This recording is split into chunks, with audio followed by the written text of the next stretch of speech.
Welcome to Books versus Movies, the podcast where I set out to answer the age-old question, is the book really always better than the movie? I'm Yuvia, an actress and book lover based out of the New York City area, and today we will be discussing Dare Me by Megan Abbott and its 2019 adaptation for TV. So this is actually a Books versus TV episode of Dare Me. All right, so let's go ahead and get started. I'm pretty sure this episode is not going to be as long as like the most previous episodes that I released, just because I had a lot of passionate feelings towards the other ones, and this one is kind of more like, okay, well, we'll get into it. We'll get into it. All right, so Dare Me by Megan Abbott was first published on May 10th, 2012. It is a young adult thriller book, and it follows Addie Hanlon and Beth Cassidy. Beth is pretty much the head cheerleader. She's the head mean girl. She's the head everything of this school, and Addie is the second in command, you could say. And this relationship gets disrupted.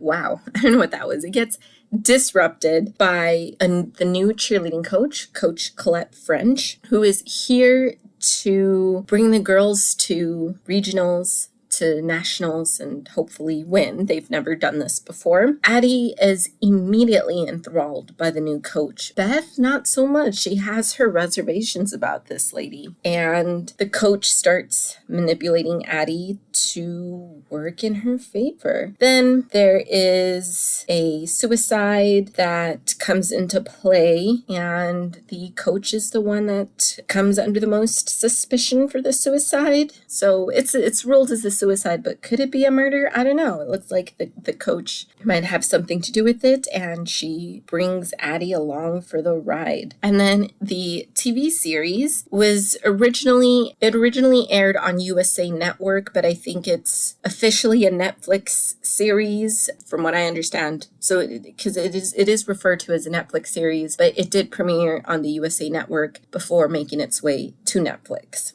But anyway, the TV series focuses on how the dynamics of what happens when Colette French, the new cheerleading coach, shows up and disrupts everything that Beth and Addie have been focusing on for the past several years. All right, so let's get into it. I do apologize. I had a cold last week and I'm pretty much good. I'm feeling much, much better. I don't have the cold anymore.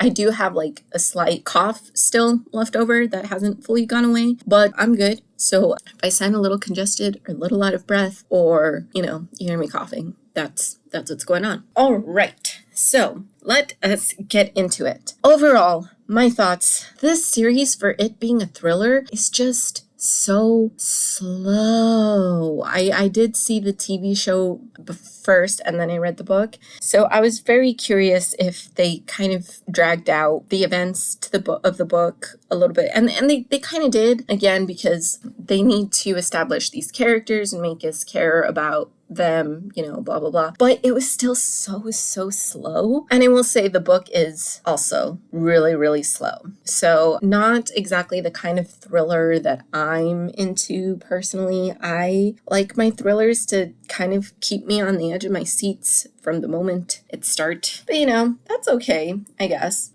So going into what they changed other than, even slowing the pace down a little bit more. And I will say, I actually liked the changes they made for the TV show. So in the first episode of the series ends, obviously, on a cliffhanger, as a lot of episodes do. They want you to keep watching. And so the way the first episode ends is that Addie and Beth catch the coach getting intimate with one of the Army recruiters at the school. The coach is married. She does have in the book, it is a 4-year-old little girl, and in the series they made a baby, like, I don't know, a year-old baby, something like that. So not quite sure why they changed the age of the daughter, but yes, she is married, she has a kid, so essentially they catch her cheating on her husband with this army recruiter. They do catch her cheating on her husband in the book as well, but in the book they actually catch her on the 3rd floor of the school. So the 3rd floor is like more, it's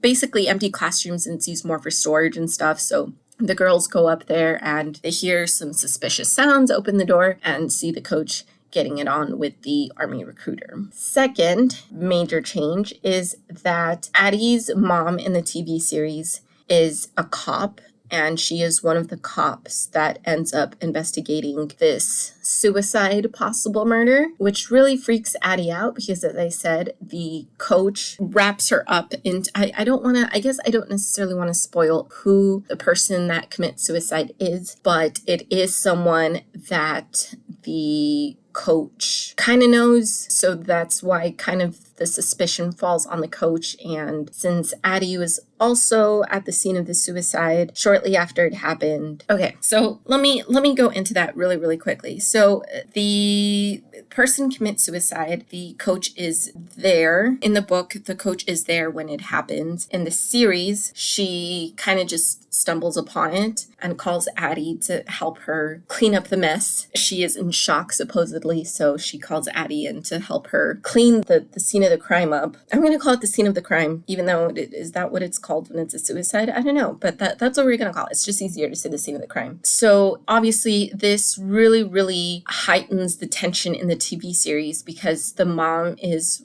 one of the cops that gets tasked with investigating this death, and Addie was there at the scene where it happened. So, that ups the stakes a little bit, which I really liked that because in the book, Addie doesn't have a mom. She has a dad and a stepmom, but they're not present in her life. They're mentioned maybe 3 times total in the whole book. Yeah, they're just not people that are present in her life. The other biggest change is that there is a junior varsity freshman cheerleader named Tacy. In the book, that's all she is. She's just a junior varsity freshman girl that the coach comes in and tries to use. So essentially, Beth, as I said, is the head cheerleader. She's the head honcho of the school, of the cheerleading, of everything. And so when the coach comes in, she really wants to, she's not afraid of Beth. So she says, Beth, you're not head cheerleader anymore. I'm the one who decides who the head cheerleader is. And I decide who the flyer is. And I always say, you're not the flyer anymore. I'm going to make Tacy the flyer. And so, yeah, Tacy is just this junior varsity little freshman kid who's the perfect size to be a flyer. And essentially it's just, the coach has no reason to choose Tacy over Beth other than to prove to Beth who's the actual boss in this whole situation. So that's who Tacy is. In the series, they are half sisters. Obviously, she is Beth's half little sister. The dad, again, there's no parents in the books, really. They're mentioned a couple of times. In the book, Beth just has her mom, but in the series, she has her alcoholic mother and her dad, who is very rich, provides Beth and her mother with everything they could possibly need, but he is a lot more involved in Tacy's life, and he's actually still married to Tacy's mom and all of that. So he's a present dad, but he's definitely trying to make up for the fact that he's not still with Beth's mom and all of that by just overcompensating for everything. So yeah, the series ups, again, the tension a little bit more in that way, that there's not only a competition from someone, quote unquote, beneath Beth, but it's also her little sister who, she already doesn't have a good relationship with because her mom is the reason that Beth's mom and dad are not together anymore. So yeah, I really enjoyed those changes. I also really enjoyed the changes that they made in terms of, in the book and the series, Beth is very, tough, no nonsense. She is, used to getting everything in life that she wants. And when she doesn't get things her way, she finds ways to retaliate. And she does that in the book as well. However, in the book, it actually ends up, it's a lot, it's so easy. It's so easy. Like this battle is just not existent. So what I mean by that is in the series, no matter what Beth hangs over the coach's head, the coach never, ever, ever, ever gives in to Beth's demands. She keeps finding ways to taunt Beth. Like, even though it's so obvious that Tacy should not be the flyer, that she should not have any position of any importance within the cheerleading squad because she's just not mature enough, she keeps Tacy there as an FU to Beth. And things just continue to go wrong. They continue to go wrong. They continue to go wrong. But she refuses. She is so stubborn. She refuses to give in to Beth's demands. In the book, Beth finds one piece of blackmail that she can use against the coach, and it's over. She holds it over the coach's head, and the coach gives Beth everything she wants. So it's just so easy for Beth in the book. It's just like, I have this, I'm gonna blackmail you. Okay, well, here you go. Which I understand, like, I've never been blackmailed, and hopefully I will never be blackmailed. But it's, I don't know, I just like that there is this battle of the wills, and Beth did not get what she wanted. And then even though she had things that she could use against the coach didn't give in to these demands. And so that was really cool to see that push and pull from the two of them. And I think it made the relationship between Beth and Addie a lot more effective than it is in the book. So yeah, because Beth gets what she wants the minute she has this blackmail. She just continues being the head cheerleader, and that's it. Like, there's no room for her to grow as a character in any shape, way, or form. And you do see a little bit of a growth in the TV series. That's something in the TV series. Beth is played by Marlo Kelly. And I think Marlo does a good job. Like, I watched it with Orlando. Orlando and I did not like Beth at all. And by the end, we were able to sympathize with her a little bit more. And I think that definitely speaks to Marlo's ability in making Beth sympathetic. But I also do think it comes to play in that there is this push and pull.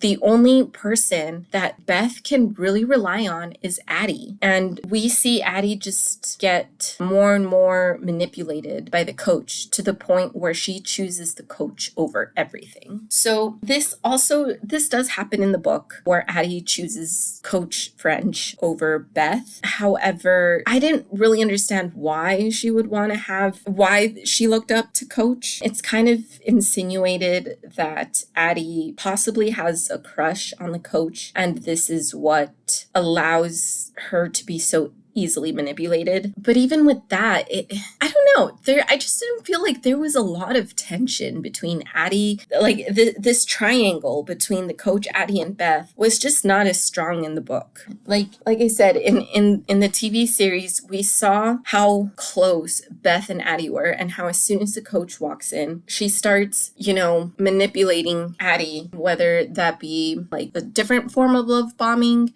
just paying compliments, saying, you need to get out of Beth's shadow. You're destined for so much more greatness than that. Which, if there was no ulterior motives behind it, it would just be some sort of encouragement. But this is definitely like some sort of, I would say it's probably some kind of love bombing. It's definitely a manipulation tactic of some sort. And no matter how much the coach screws her over, she always finds a way to reel Addie back in. And in the book, we don't really get that. Like, she starts seeing through the coach and through these manipulation tactics, especially once the body is discovered. She is just not as, it's a lot easier for Addie. What I'm trying to say, I guess, is that things are just so much easier in the book, which kind of gets rid of the thriller aspect, because understandably, I do get that, a teenager in that situation, no matter how manipulated she's been at this point by someone she respects a lot, would probably start kind of second guessing the relationship the moment that the coach brought